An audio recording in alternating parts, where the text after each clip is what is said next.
Here's something that stops people in their tracks. Right now, today, the overwhelming majority of retirees do not have $500,000 saved, not even close. And yet, a majority of them report being satisfied with their lives. How is that possible? How can people with so little feel so much, while people with so much feel so little?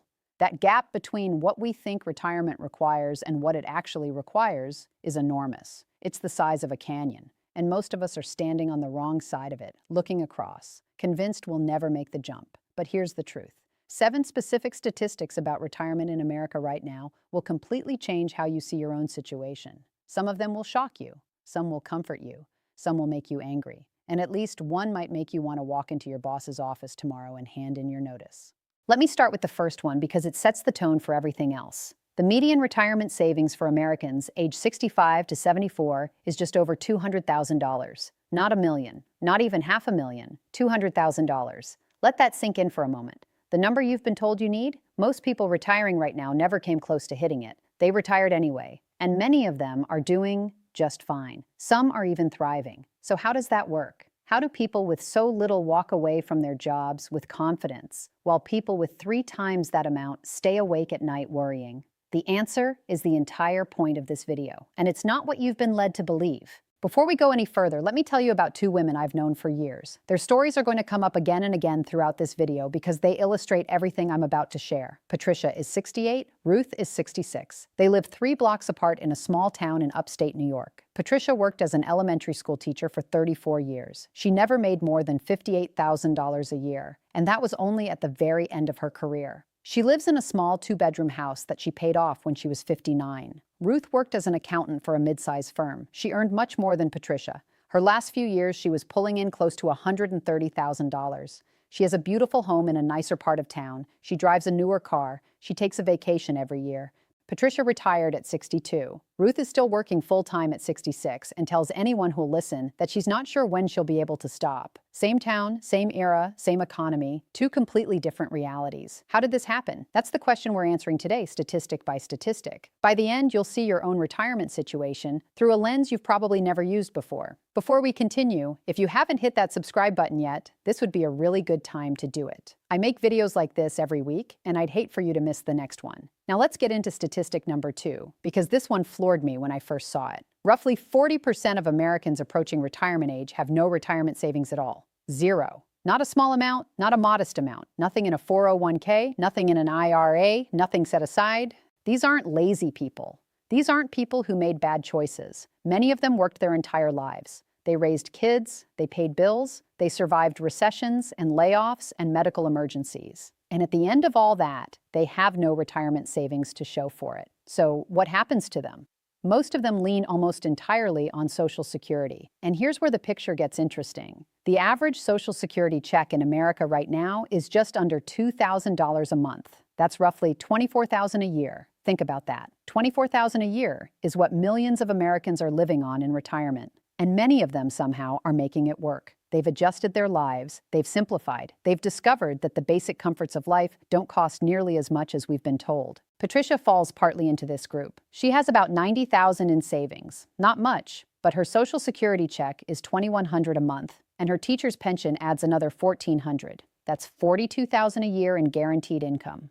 Her annual expenses? About $28,000. She has a cushion of nearly $14,000 a year she doesn't even spend. Now Ruth, she has about $720,000 saved. By any traditional measure, she's set. But her expenses are around $95,000 a year. Her Social Security will be about $3,200 a month. The gap between her guaranteed income and her expenses is huge. And that gap is exactly why she's still working. This brings us to statistic number 3, and this one will reshape how you think about everything. The number of years the average American spends in retirement has nearly doubled over the last 50 years. People are now living 20, 25, even 30 years past their retirement date. That changes the math completely. If you retire at 62 and live to 90, you need almost 3 full decades of income. 3 decades. That's not a phase of life. That's a chapter as long as your entire working career. Most people don't plan for that. They plan for 10 or 15 years. They assume retirement is a short window at the end of life. But for many of us, it's going to be one of the longest seasons we ever experience. maybe the longest. So how do you plan for 30 years of expenses? You don't focus on a big number. You focus on a sustainable income, because $1 million sounds like a lot until you divide it by 30 years and start dealing with inflation, taxes, healthcare, and emergencies. Patricia understood this without ever being taught it. She built her retirement around her pension and her Social Security. Those two sources pay her every single month, no matter what the stock market does. They both come with cost of living adjustments, so they grow slowly with inflation. She's not living off her savings. She's barely touching them. They're a backup, not the main event. Ruth built her retirement around her savings. She's been told her whole career to save more, invest aggressively, hit a magic number. So that's what she did. But now she's staring at that $720,000 and realizing it has to last potentially 30 years. And every market downturn shakes her. Here's a question. If you had to choose between more money or more certainty, which would it be? Keep that in your head as we go, because this single question is at the heart of every retirement decision. And most people answer it without realizing they're answering it. Statistic number 4 is going to surprise you. The average American household spends more in the first year of retirement than they did in their final year of work. Not less, more. They start traveling, eating out more, helping grandkids, fixing up the house, doing all the things they postponed for decades. We've been sold this idea that retirement automatically means cutting back, that you'll naturally spend less because you don't commute, you don't buy work clothes, you don't grab lunch out every day, and some of that is true, but it's offset by everything else. Suddenly you have time, and time costs money. I want you to imagine your retirement in 2 parts, not one big number, 2 distinct piles. Pile 1 is income that shows up no matter what. Your Social Security, your pension if you have one, any annuity payments. This pile lands in your account every month like clockwork. Pile 2 is your savings, your 401k, your IRA, your investment accounts. This pile is variable. It goes up and down with the market.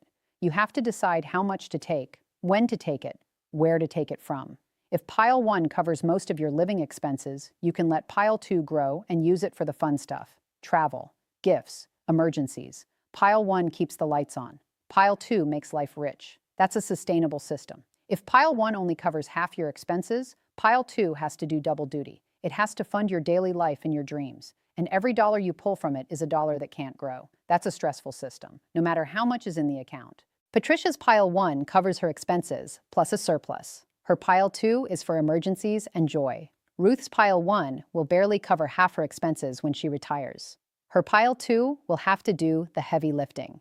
That's why she's still working. Statistic number 5 hit me hard when I first learned it. Healthcare expenses for a typical retired couple in America are estimated to be around $315,000 over the course of their retirement. $315,000 for healthcare alone, just for the 2 of them. This is one of the biggest blind spots in retirement planning. People assume Medicare covers everything. It doesn't. There are premiums, deductibles, copays, prescription costs, supplemental insurance, dental, vision, hearing. None of those are fully covered. Some aren't covered at all. And then there's the big one, long-term care. If you or your spouse ever need help with daily activities, the costs are staggering. Assisted living can run $5,000 a month.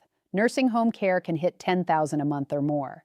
Medicare doesn't cover most of that. Neither does standard health insurance. Inflation is like an ice cube in the sun. It doesn't melt all at once. It creeps, it nudges, it slowly raises the cost of everything around you. Your groceries, your insurance, your medications. The same prescription that cost $12 5 years ago might cost $20 today, and it'll cost more next year. Healthcare inflation specifically runs even higher than regular inflation. So even if your overall expenses creep up at 3% a year, your medical expenses might be climbing 5 or 6%. Over 30 years, that compounds into something massive. Patricia plans for healthcare in a way most people don't. She has Medicare plus a supplemental plan. She has a small health savings account she built up before retirement. And she lives a quiet life that keeps her active, walking, gardening, cooking at home. Her health is her wealth, and she protects it.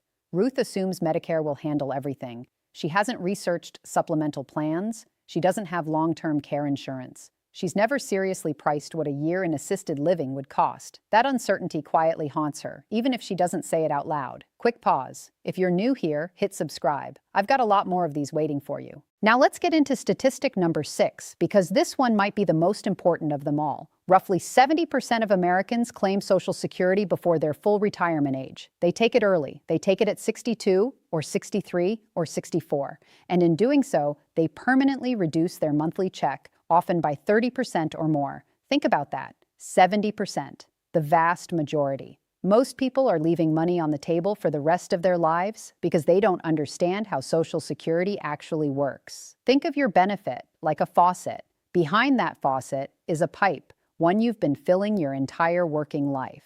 Every paycheck, every tax contribution, it all builds pressure in that pipe. When you turn the faucet on, water starts flowing. The question is when you turn it on and how strong the flow will be. Turn it on at 62, and the water flows, but at a reduced pressure. Turn it on at your full retirement age, usually 67 for most people today, and you get the full pressure you earned. Wait until 70, and the pressure actually increases. The water flows stronger than it would have at any other point. For every year you delay between full retirement age and 70, your benefit grows by about 8%. That's a guaranteed 8%, not a market return, not a hope. A guarantee from the government. There's no other place in the financial world where you can get a guaranteed 8% return. So why do so many people claim early? Some need the money. They have no other option. But a huge number of people claim early out of fear or misinformation. They worry Social Security will run out. They worry they won't live long enough to benefit from waiting. They want the money in their hands now, even if it's less. Patricia waited until 65 to claim.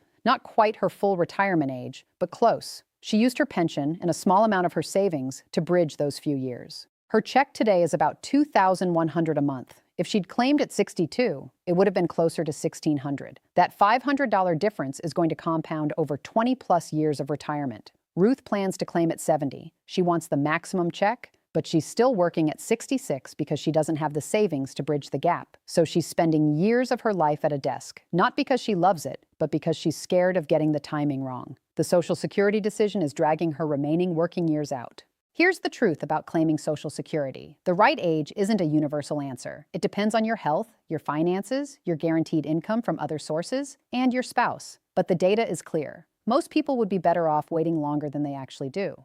Most people don't. Statistic number 7 is one that almost nobody talks about. The vast majority of Americans dramatically underestimate how much they spend in retirement. Surveys show that retirees often discover, sometimes painfully, that their actual expenses are 20 to 30% higher than they expected. This is the silent killer of retirement plans. You build a budget. You estimate $3,000 a month in expenses. You retire. 6 months in, you realize you're actually spending closer to $3,800 a month. Suddenly, your plan is off by $10,000 a year. Over 20 years, that's $200,000 you didn't plan for. Why does this happen? Because we forget things. We forget that the roof needs replacing every 20 years. We forget that cars don't last forever. We forget that property taxes go up. We forget about the gifts, the trips to see grandkids, the dental work that insurance doesn't cover. Some things in life are heavy, but invisible. Like carrying a backpack all day, you get used to it, but it never goes away.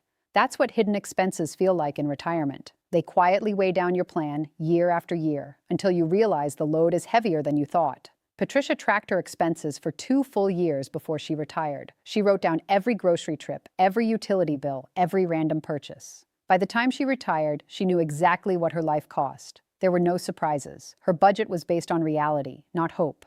Ruth has never tracked anything. She has a rough idea that she spends about $8,000 a month. But if she actually pulled her bank statements and added everything up, she'd find it's closer to $10,000. That $2,000 a month gap is what stands between her and retirement, and she doesn't even know it's there. What do you think? Are most people actually behind on retirement, or are they just measuring it wrong? Because the numbers tell a strange story. Many people who think they're behind are actually doing fine, and many who think they're ahead are quietly running out of room. The difference is measurement. So those are the 7 statistics. Let me bring them together quickly because the pattern matters. Most Americans have far less saved than they think they need. Many have nothing saved at all. People are living longer in retirement than ever before. Spending often goes up, not down, in the first years of retirement. Healthcare alone will eat hundreds of thousands of dollars. Most people claim Social Security too early, and almost everyone underestimates their actual expenses. If you look at these statistics through one lens, they're terrifying.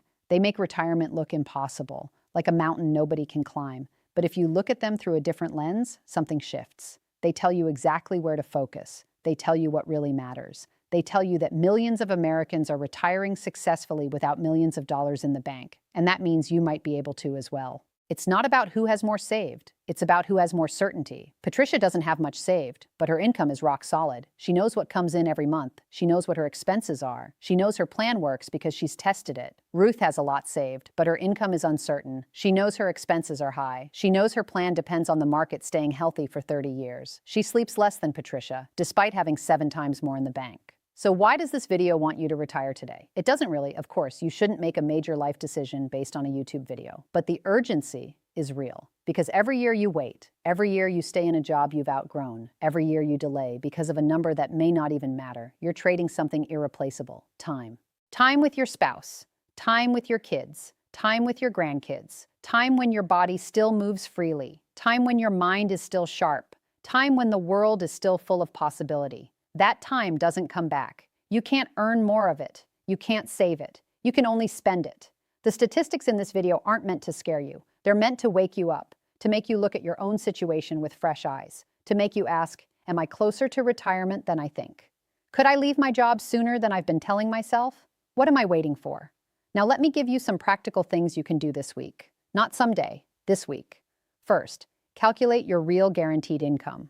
Add up what you'll get from Social Security at different ages. Add any pension. Add any annuity. That number is your foundation. It's what shows up no matter what the stock market does. Second, track your actual expenses for 1 month. Just 1 month to start. Write down every dollar. Coffee, gas, groceries, subscriptions, donations, gifts, everything. At the end of the month, you'll have a number. Multiply it by 12. That's roughly what your annual expenses look like. It's almost always higher than people think. Third, compare those two numbers. If your guaranteed income is greater than or close to your expenses, you might already be in a stronger position than you realize. If there's a big gap, you now know exactly what your savings need to bridge. Either way, you have clarity. Fourth, look up your Social Security full retirement age. Most people don't know it. For folks born in 1960 or later, it's 67. For earlier years, it's between 66 and 67. Knowing this changes every other calculation you'll make. Fifth, have an honest conversation with your spouse if you're married, not just about money, about what your days will look like, what you want to do, where you want to live, how you want to spend your time. Money funds the life. The life is the point. Let me ask you something. Have you ever thought about what your ideal retirement day actually looks like? Not the numbers, just the feeling. What time would you wake up? What would you do first? Who would you see? What would you eat?